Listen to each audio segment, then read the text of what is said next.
KT Ramarao గారు KT Ramarao గారు sir ఇవ్వండి సార్, మా శ్రీనివాస్ యాదవ్ గారికి ఇవ్వండి. రామారావు గారు మీరు మాట్లాడండి సార్, మా డిప్యూటీ ఫ్లోర్ లీడర్ వారు సీనియర్ నాయకుడు మాజీ మంత్రి, ఇవ్వండి సార్ వారికి అవకాశం. సార్ 94 నుంచి వారు మినిస్టర్ సార్, వారికి అవకాశం ఇవ్వండి. కేటీ రామారావు గారు మీరు మాట్లాడండి ప్లీజ్ ప్లీజ్ ప్లీజ్. కరెక్ట్ కాదు కదా సార్, మీరు మాట్లాడండి. స్పీకర్ సార్ ఇస్తాను, మీ తర్వాత ఇస్తాను సార్.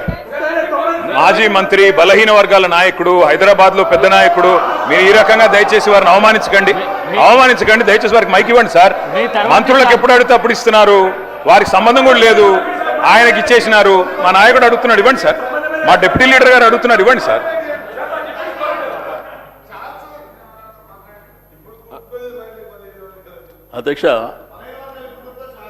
అధ్యక్ష,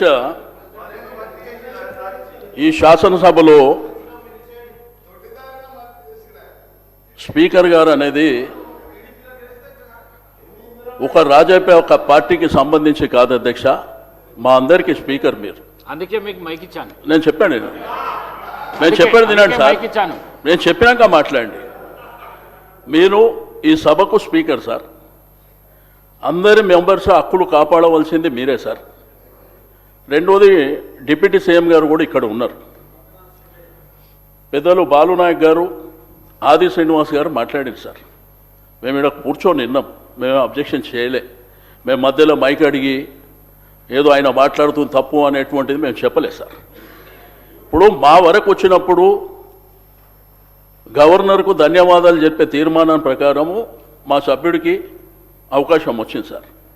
ఇప్పుడు రిప్లై చెప్పేటువంటి అధికారం ముఖ్యమంత్రి గారికి లేకపోతే డిప్యూటీ సీఎం గారికి ఉంది. కాబట్టి మా సభ్యులు చెప్పినటువంటిది మీరు దయచేసి వినాలి.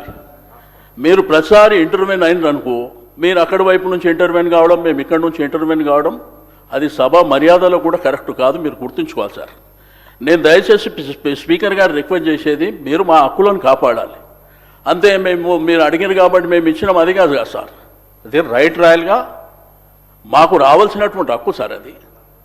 దయచేసి నేను మంత్రులకు రిక్వెస్ట్ చేస్తున్నా. ఇప్పుడు సభ్యులు అంటే తెలుసో తెలియక కొత్త పాత ఉంటారు, ఏదో అరుస్తుంటారు, కామెంట్ చేస్తారు, ఇటువైపు అటువైపు జనరల్గా జరుగుతుంది. కాబట్టి మంత్రులు జర బాధ్యతగా దయచేసి సభ్యులు మాట్లాడేటప్పుడు మీరు నోట్ చేసుకోండి. ప్రతిసారి ఇంటర్వ్యూన్ అయితే సభకు మర్యాద గౌరవం ఉండదు సార్. లాస్ట్ టైం కూడా అదే జరిగింది.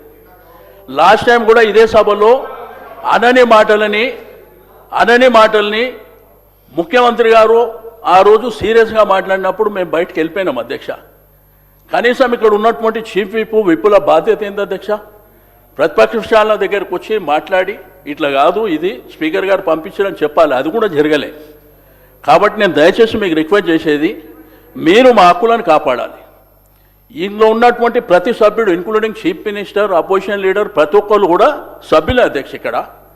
కాబట్టి దయచేసి మా సభ్యుడికి అవకాశం వచ్చినప్పుడు ఆయన మాట్లాడిందంతా వినండి, మీరు నోట్ చేసుకోండి.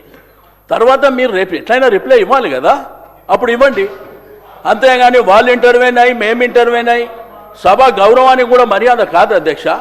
ఇప్పుడు ఇద్దరు సభ్యులు అనేక విషయాలు మాట్లాడినప్పుడు దాంట్లో కొన్ని వాస్తవాలు ఉన్నాయి, చాలా అవాస్తవాలు ఉన్నాయి.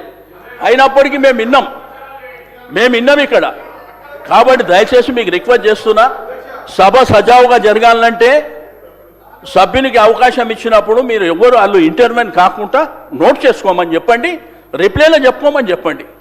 మేము చెప్పింది తప్పు, మీరు చెప్పింది రైట్ అంటే అల్టిమేట్గా ప్రజలు చూస్తున్నారు. కాబట్టి తప్పకుండా నేను దయచేసి మీరు రిక్వెస్ట్ చేస్తున్నా, మీరు ఇక మీదట ఎవరికి మధ్యలో అవకాశం ఇవ్వకుండా సభ్యుడికి అవకాశం ఇచ్చారు, వారు మాట్లాడతారు. కేటీఆర్ గారు మాట్లాడిన తర్వాత వాళ్ళు నోట్ చేసుకోమని రిప్లైలా ఇంకా ఏం చెప్పాలనుకుంటారో చెప్పమని చెప్పండి.